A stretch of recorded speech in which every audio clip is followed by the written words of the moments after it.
another episode of Politically Street. I'm your community ambassador, Mr. Robin J. Anderson. On Politically Street, we're not a political endorsing podcast. We're here for information purposes only. All right. On Politically Street, we interview business owners, community leaders, and our elected officials. So, with that being said, I have a good friend. Oh man, we met through. I had a Greek store. People who know me, I had a Greek paraphernalia store along with a business partner of mine, Chris Smith. Shout out to Chris Smith. And I don't know if you came into the store or what, how our paths crossed, but we met and then, anyway. It was through one of my sorority sisters. It was Chica. Chica, okay, I remember Chica. Okay, yeah, shout out to Chica. Shout out to Chica. All right. So, so you went through and we're gonna circle back around to this, but I've been having a tough time pronouncing how you want to be addressed as. iiYansa J Muse is fine. iiYansa J Muse. There it is. So yeah. So what I like to do is I like to get a background of where you grew up. So where you from? Whew, we're talking about circles today. Mm-hmm. Actually, I was born right here in 3rd Ward, and I didn't know I was born here until I moved here. But okay. That's a whole other story. Okay. I was primarily raised elementary school through Dallas, Texas, Mesquite, Ball Springs. Mm-hmm. I did a lot of summering in Memphis. Okay. My family's from Detroit. I'm the only one out of my brothers and sisters that was born in the South. All of them were born in Detroit. Okay. Adolescence, 96 through 2002, I was in Texarkana. Okay. So shout out to Border City. I graduated from Arkansas High School, so I did my adolescent growing up in Texarkana. Okay. And then I went to Prairie View. Shout out to PV. PV, you know. Yes, I graduated from Prairie View with 1 degree in theater arts and another in mass communications media study. Wow. And then life just took me on a series of adventures. Lord have mercy. So and here I am. So when you and I met, it had to be around 2009. 9. And you sure it wasn't 2008? 2008, 2009, somewhere up in I there. want to say 2009 because I graduated from Prairie View in 2008. Okay. And I was one of the cocktail waitresses at the Brick House at the time we met. Shout out to Brick House. Oh, Lord. Must we? Yeah, but people don't know that's not from, well, I don't know where Brick House originated from, but when they came down here to Houston, man, they just kind of... It's international now. Okay, gotcha. But it's kind of a good thing because the girls that work there now, they don't have to wear the cutoff shorts that we used to have to wear. Yeah, I forgot about them shorts. I enjoy forgetting it. Right. I mean, it's almost like Hooters, Oh, yeah, because we were right next door to Hooters. Sure was. So it's yeah. we were the rival girls. It was like if you wanted the skinny, big boob girls, go to Hooters. Right. But if you wanted the homegrown girls, you go to Brick House. Straight up. Yeah, man. Brick House, they actually have some pretty good food and whatnot. At the time I was eating meat, so they had the sliders and things like that. So, but either way, well, we had gym member. I agree, the food there was good, but we had gym memberships so that we could stay able to fit our uniform. Right. Yeah, because this food was pretty good, And whereas the ambiance, it wasn't too. It was laid back, but it was, It was made to resemble a man's living room, and we were supposed to be the docile servant female, I didn't know that. Yes. Wow. Okay. Now it's also makes sense now. Okay. Well, that's why I was an all-female wait staff. Gotcha. I mean, well, duh. Yeah, I guess that makes sense. Okay. So when we met, you had mentioned that you had wrote a book of poetry. Yes. Okay. And what was the name of that book? That book was Crying Diamonds. Crying Diamonds, yeah. And actually, that was the book that made it a fact that I was a published author before I became a college graduate because I published the book right before I graduated. Okay. But I revised that thing so many times. So it's like Crying Diamonds was my poetic firstborn. And speaking of the Brick House, many of my coworkers that worked at the Brick House, when they found out about that book, they were buying copies. That's what's up. They were supporting you. Yes, my coworkers were very supportive. Managers too. Mm-hmm. Everybody wanted a copy. That was wonderful. Shout out to the Brick House staff from 2008, 2009. They were the best. Yeah, so the book, y'all, there's a new edition out, but the first edition, What was that face for? it was just like the first edition was. You can tell that it was very much um, you. It's just Raw. raw what you were going through. You know what I mean? Just like it's like in masonry, they have this thing called a rough ashlar, and what happens, we want to smooth the rough ashlar off and whatnot. And so, to me, that was you in that stage where you were just knocking out the edges, becoming who you are right now. You know Oh what I mean? yes. So yeah. Oh yes. Because I didn't realize what's that? I don't know. We on live, man. We got some phone and stuff going, so Oh my goodness. it is what it is. I had I think my second episode, man. I had a guy on there, man. His phone went out too, so he was like, it is what it is. So we on Yes. live, yeah. So yeah. Yes, like I did an interview with Oluwo Ifalade, and it's so funny because in the Orisha tradition, he's almost Shango, Okay. and his phone kept lighting up, and Shango's symbol is lightning, so we just kept laughing. Wow. Wow. But yes, that book, Crying Diamonds, that's the reason I titled it Crying Diamonds, because in order to get diamonds, you have to dig through coal. You Check. have to polish that coal. Mhm. And that book was a symbol of the coal that needed to be polished. There was a lot of rage in that book. Mm. When I read it now, sometimes I cringe because I'm like, I can't believe I was actually in this space. Right. You know? So what's your favorite poem in that book, Ooh. and why?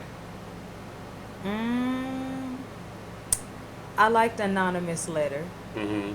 because, when you are different, first of all, and then you're striving to achieve something in life, and add to that, you don't necessarily have to be pretty to have people jealous of you, but I was dealing with a lot of jealousy. Mm. A lot of people doing a lot of and saying a lot of really hateful and ugly and nasty things to me and about me that was completely unwarranted, and I couldn't connect to why. Why? Right. Yeah. So, yeah. dealing with it more spiritually, one of the deadly sins is envy. Mm. And so I wrote Anonymous Letter, and it came from the viewpoint of a spirit, like the spirit of jealousy. Wow. Meaning that's the spirit that can get on anybody. Anybody. Right. So right. that poem was like a rant and a warning all in the same ball of wax. Of course, I like I Goddess. Crying Diamonds birthed one of my signature poems. Mhm. Do you know of P.K. McCary? Probably by face. I'm not really good with names. I'm pretty sure you do. Yeah. You would know Mama PK if you Mhm. saw her. Probably so. When she first heard that poem, that like became her favorite poem. Every year for her birthday, she like makes me do that poem. Mhm. That's like one poem that people who love my poetry will probably never let me retire. Wow. And I like I Goddess because that poem takes on the energy of the divine feminine. Mhm. And God is as just as much a woman as God is a man. Right. Right. So I like that one, and The Race Against Time. Gotcha. When was the first time you actually wrote down or sat down and said, I want to write my thoughts down or write your first poem? When was it? 7th grade. 7th grade. Wow. 7th grade. Okay. Now it would take years before I performed my own poetry. That Mhm. would be a whole other story. Mhm. I had a 7th grade English teacher. Her name was Eloise Turner. Okay. And she came into our classroom, and she put those lesson plans down, and she just went into Phenomenal Woman. Pretty women wonder where my secret lies. I mean, in that moment, I was hooked. Mm. So I was holding a lot in even as a child, so I would write my poems, but I would hide them. Mhm. I didn't start performing my own poetry until 2004 when I started going to the Shadow Bar that was hosted by Seven and Bar None. Shout out to Seven. He was Yeah, shout out PB to alum. Seven and Bar None. PB Yeah, alum I forgot too. about Boobay. Yeah, well, Bar None I call him, but yeah, he's I know. I remember that nickname. Yeah, Boobay, man. Yeah, I gotta get them cats on here, man. So yeah. Yes. It was them and Shadow Bar, And I got to shout out all the sisters in poetry, too, all of my poetry, what I call my poetry mothers. So the poetry scene, like you said, it is a lot of women that's out there. You want to give a shout out to, like you said, the women. Yes, because I remember the first time I was about to go on stage and I was so nervous. I was in the bathroom like It's always people freaking like, out. you know, because I mean, one of the, not to cut you off, but one of the biggest fears of people is public speaking. But Uh-huh. yeah, go ahead. Now, the first time I performed at Shadow Bar, I did a Tupac poem. Which then- one? The I- Rose that grew from concrete? Yes, I Okay, did a gotcha. selection from The Rose That Grew from Concrete. Okay. And then I recited the first verse he did on Smile, the duet he did with Scarface. It's one of my favorite songs. Yes. And so the second time I came, I was so nervous. I was in the bathroom like freaking out. Shout out to poetess Onay, because I remember she came in the bathroom and she brought me a shot. Oh, wow. Yeah. Alcohol had an effect. It kind of take off the edge a little Here, bit. take so, this. Yeah. And and it was like all of these sisters just showing me love. It was Trinity, Serenity, Lady Cool Cat, Shawnee the Poet, Onay. Some nights Honey was there. And these sisters There's some really heavy hitters, man. and it's like I was the baby out of all of them. And this is where it's important, like when you coming into a craft, it's okay to be the baby, it's okay to be an amateur, it's okay to let yourself be that, and you come in and you show respect to those who've been doing it longer than you, because Check. they're the ones that groom you. Check. And see, that all of that took place with Shadow Bar, with Bar None and Seven. It was like the vets groomed the babies. That's how, that was the stage I was in. And Seven is still doing it. He does it next over here by Cupcake Kitchen, but no, I think they moved it now. But he used to do it over there as far as open mic or whatnot. So Yes, I Yeah, got to no. get back out there. yeah. Seven. He's been doing it for a while, man. He's ushered in. I think, and this is me speaking because I'm also looking in, but I think he ushered that whole poetry scene in Houston, if I'm not mistaken.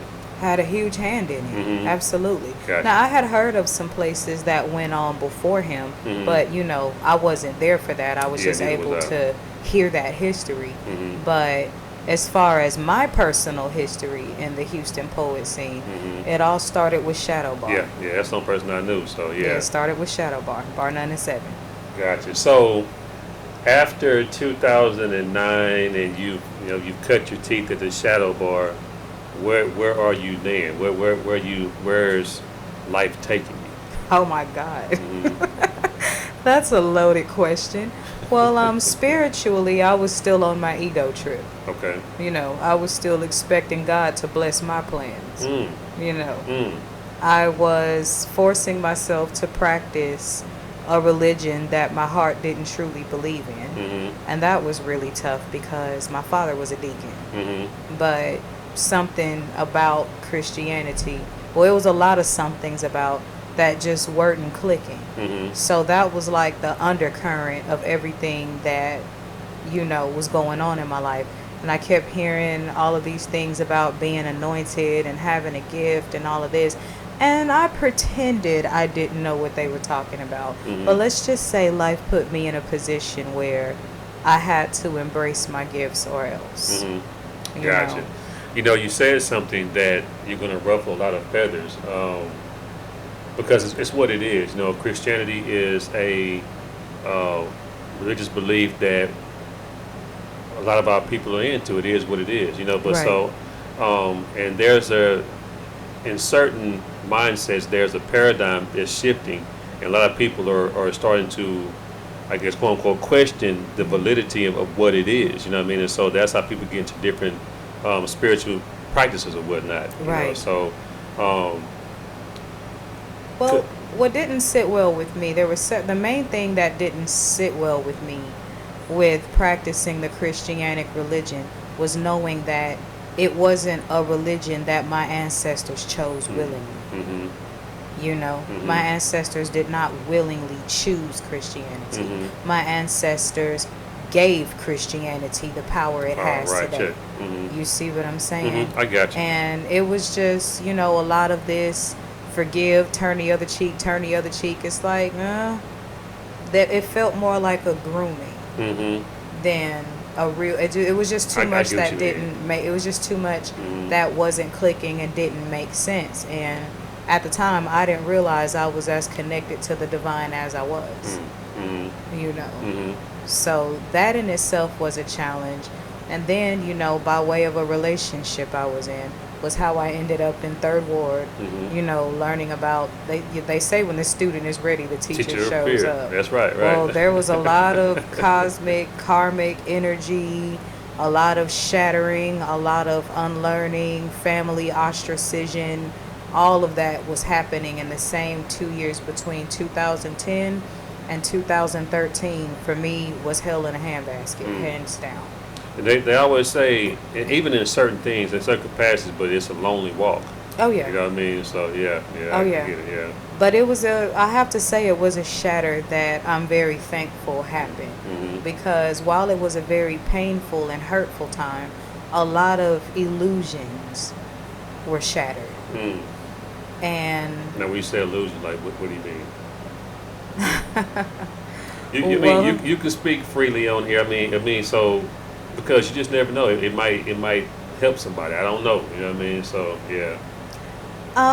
when I say a lot of illusions were shattered, one, a lot of my spiritual illusions were shattered. Mm-hmm. Two, my ego was shattered, broken all the way down, thank God. Three, oh, this one's tough. Let's just say illusions got shattered with people that I thought loved me and thought Mm-hmm. cared about me, and they didn't. Wow. Wow. And it's a really heavy hitter when these people are in your bloodline. Mm. As a Right. matter of fact, the other book that's down there, I had to take a sip on that one, but then we get home. Let's pick it up and show you. the black and red one, this book. Mm-hmm.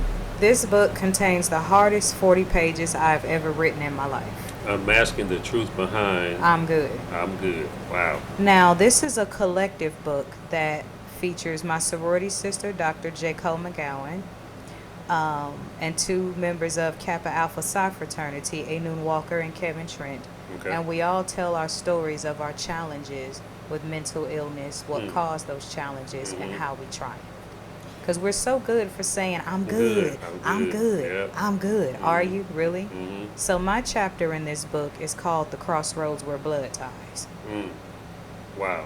So that was the hugest illusion to get a grip on. And the biggest illusion of all was that I was born to live a normal life. But how do we I have a friend of mine, shout out to Miss Christina Shelley. She has a school that's catered towards kids with autism. Uh-huh. And she said something to me one day at my coffee shop, Star King Cafe, that she said there is no definition of normalcy. Exactly. And so when you said to live a normal life, what exactly is normal? You know what I mean? That's a good point. Mm-hmm. Because in that shattering that I'm talking about, I realized that what I thought was normal was everybody else's expectations. Gotcha. Mm-hmm. You have all this talent. You should have gone to Hollywood and auctioned yourself to the highest bidder. Mm. Or you should have, given all of your talents to build someone else's dreams. Or Mhm. you should have, Yeah. a lot of those illusions. And it's like when it came to the spirituality of things, I got tired of people around me who didn't take God seriously themselves trying to tell me about God. Right. And that was the one thing I could not get with about Christianity, because I'm still hitting on Christianity, because it was like, number one, who are we to put God on our schedule? Mm. Like what you mean? Like that's You mean that's to pretty tell heavy. me you gonna act a plumb stupid fool Monday through Saturday, go to Jesus and charge us to the game on Sunday, and we now return to our regularly scheduled program? Right. Well, I, you're gonna. I couldn't get with it. Right.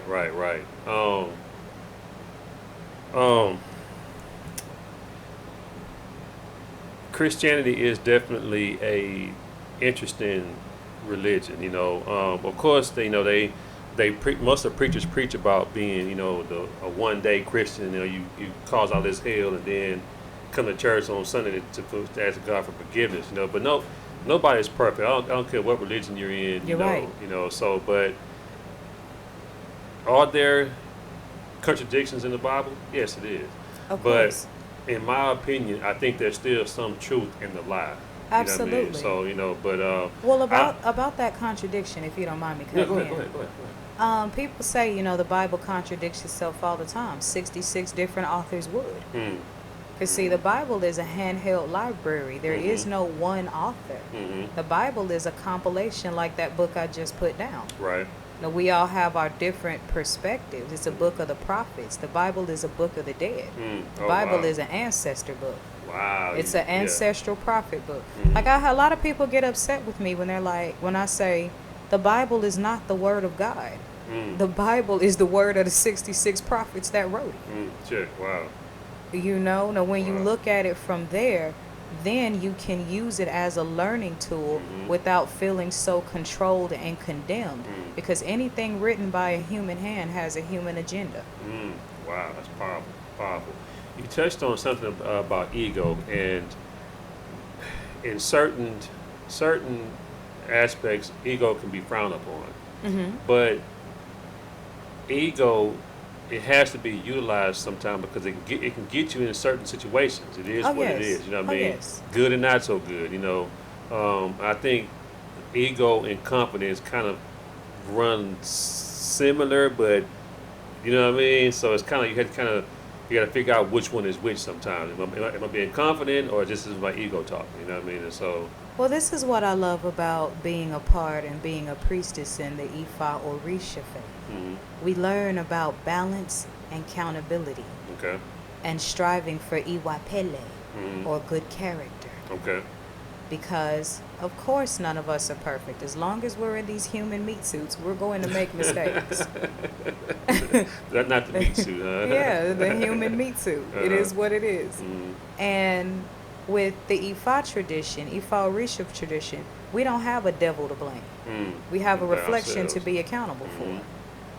You see what I'm saying? Now, yes, there are malevolent forces, but it's not like the whole the devil used me. Okay, then I can go to Jesus and get forgiven, and then I don't have to change. Right. Yeah, we don't play that over here. Right.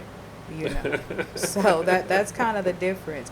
Not to mention the Bible is one of the biggest spell books known to man for those that practice hoodoo traditions. Are we talking about the Book of Psalms or Talking about all 66 books. Okay, gotcha.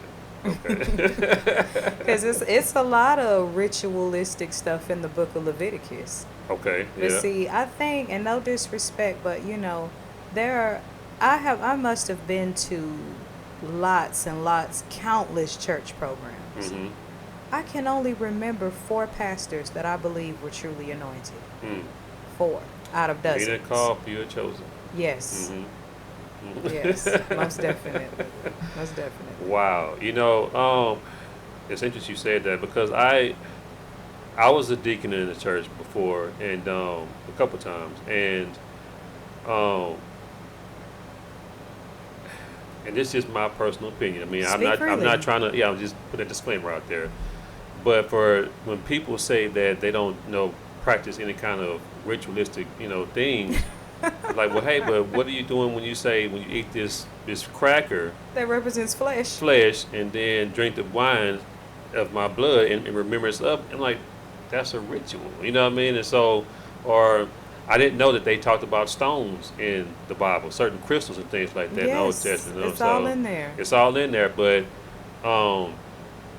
in rebuttal, when Christ came, all the old law is gone, and now everything has to go through Him. You know what I mean? And so it's like, I don't know. You know what I mean? It's so many parallels. But see, that's another one of those rituals Mhm. that didn't make sense to me in the church. If Jesus threw offering plates in the street for the poor, why is the pastor passing them around in His name? Wow. Yeah, and nobody could give me an answer. Yeah. So it's like, okay. Yeah, 'cause I even remember once when I was little, we were leaving a church program, And when I got mad at my parents, I used to ask them real complicated questions. That was like my That's way. mighty Leo of you. Yes, that was when I was letting my horn show. Gotcha. And I would like try to get my parents into debates, and I'll sit there and look at them. Mm-hmm. So I remember one time we got into the car, and I was like, "Daddy," he was like, "Humbooch." I said, "Why the pastor need a Cadillac when Jesus walked?" He turned around and looked at me so hard.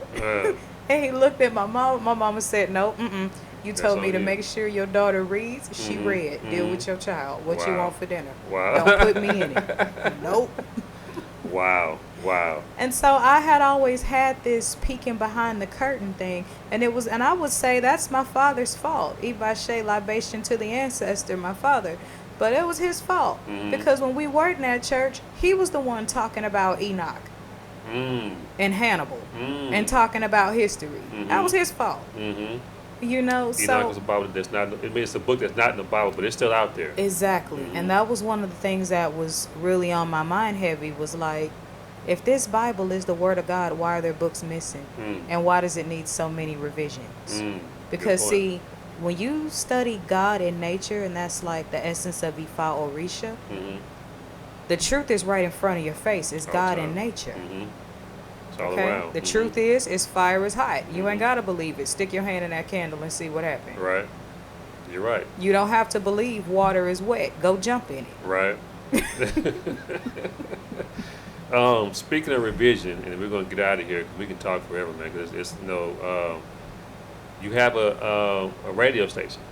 Yes, I do. So how did the radio station come into fruition out of your life and what you went through to come to this point? Oh my God. I love that question. Thank you. 222.9 The Mothership is a representation of the entire totality of my being. Gotcha. Because number one, it was divinely aligned. And this is where you got to watch art imitating life in terms of spirituality. Because believe it or not, I can't make this up. I played a radio personality in a play before I became one in real life.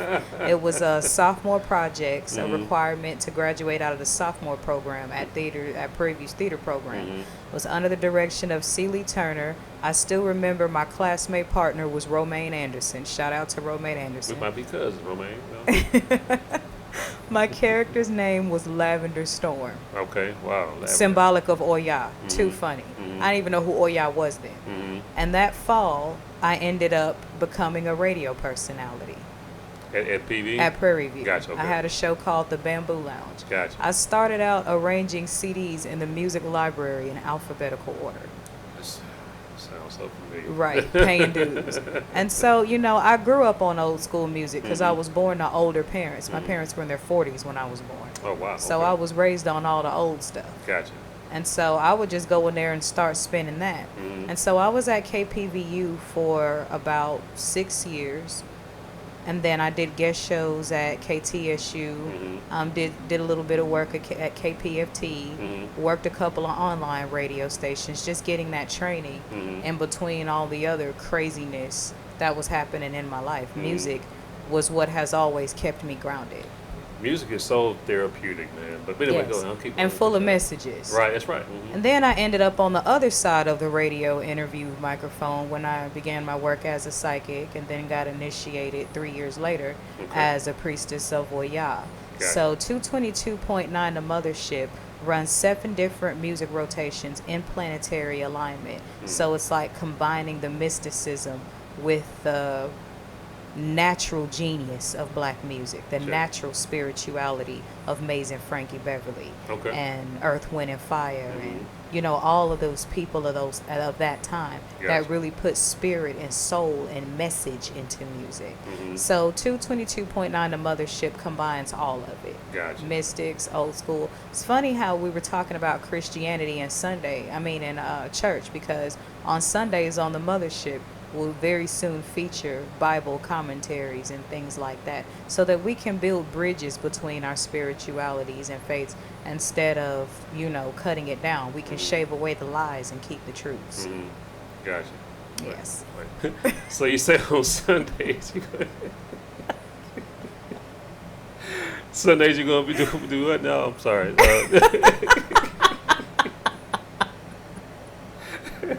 They would have to see the blooper tape to Yeah, they got to understand see that laughter. what's going on. Yeah, Oh yeah, Lord, so, don't do me like that. Yeah, no, I got you, man. So Sundays, the Mothership features the Alabaster Divine. Gotcha. Okay. Sundays in the iiiYansa tradition is sacred to Obatala. Stop it. Sundays on the Okay. Mothership is sacred to Obatala. Okay. So that's the day ruled by the sun. Mm-hmm. That's the day that reflects on rest and reflection. Gotcha. So Sundays features gospel, old school gospel, Mhm. Like Mahalia Jackson, Mhm. Reverend James Cleveland, and the Man. Mighty Clouds of Joy. Those old Tho- spirituals, man. Yes, You the, can. the It's, music today society is trying to bury. Yeah, You will hear yeah. on the Mothership. You can hear it, man. Gotcha. Yes. So you have a few books down here. We got one, and you have two more. Yes. Mhm. So I revised Crying Diamonds one last time, and this is called Crying Diamonds 11 Years Later. Mm. So this is my firstborn poetry book. I redid the cover. It's a lot thicker. I didn't do too much editing because there's language in this book that I would never use today, but you can't eliminate the foundation Mhm. and pretend you've just been so spiritual your whole life. That's not true. Right. So I'm actually putting myself out there by releasing this book and allowing people to see the coal before it became polished into a diamond. Gotcha. And I chose to do it this way because I want everyone and anyone who sees this interview to know that wherever you are right now, start where you're at. Mm. And whoever tries to hold you to your past needs to stay back there with it. Straight up. This one is called Evolution of a Woman. This is another collective book by Shamir Bacon Destin and the Real Housewives of Houston. Yes, I guess you can say I'm one of the housewives of Houston. Wow. Yes, that's interesting. Mhm. But this is Evo, Evolution of a Woman, and this is another triumph and inspirational book. I had the honor of being featured amongst 13 other authors, and my chapter in this book is called A Storm the Whole Time, Gotcha. because Oya, the Orisha Oya, rules storms in the Okay. cemeteries and things like that. Interesting. And she's the Orisha that I am initiated to. Gotcha. So Okay. I'm an Orisha All right. Oya. Gotcha. So this book tells a lot about that story because my life stories are very layered. So I decided to produce them in fragments. Gotcha. And the last book that I pulled up, Unmasking the Truth Behind I'm Good. You want to show them again? Sure. All right. Oh, and both of these were Amazon bestsellers. Gotcha. Okay. Mhm. But the special thing about this book is that besides that it was the hardest 40 pages I've ever written in my life, 100% of the proceeds of this book goes to the And I Stand nonprofit.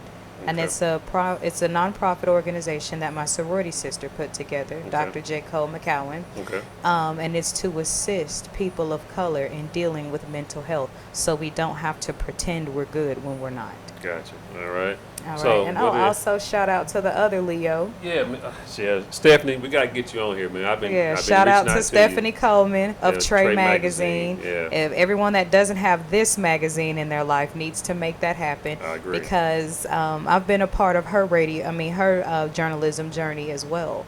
She's come a long way. Yes, I'm Mhm. so proud of her because me back too. in 2011 I was one of her journalists. Wow. Wow. Yes. So I've been from the 8x10 Mhm. to the mini jet, and Yeah, to I see remember her that, yeah. make this level of progress, Yeah. like this magazine is heavy. It is. Quality. Like yeah, I'm it so is. proud of her. Like, where's her picture? Something on the front cover, I think. Right at the front. I'm gonna find her. Hold So on. in the front.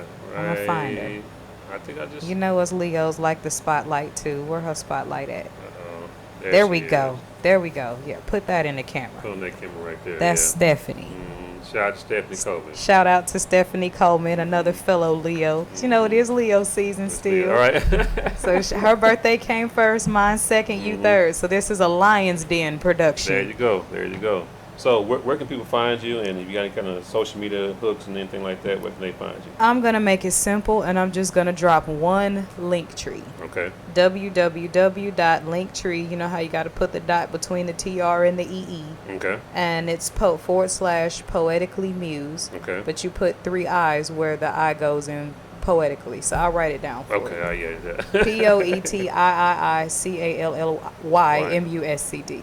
Gotcha. So that has all of my links because I have everything separated by rotation. Gotcha. So I have 7 Instagrams, 1 for each day of the week, 7 Facebook pages, 1 for each day of the week. Okay. 7 blogs, 1 for each day of the week. Okay. And 1 radio station that rotates all of it. So in so many words, I've come up with my own orbit. Beam up. Gotcha. All right. So y'all, hey man, this is another episode of Politically Street. Make sure and go. You support the movement, buy a T-shirt. You know, I'm also on YouTube at Politically Street, Instagram Politically Street, Facebook Politically Street. You know, so y'all make sure and go support me, y'all. You know what I mean? So this is my 4th season. You know what I mean? So I'm like, wow. Yeah. So I've been putting the work in. You know what I mean? Good So stuff. yeah, I appreciate it, man. So until next time, y'all. Peace. Peace. All righty. They want to give a shout out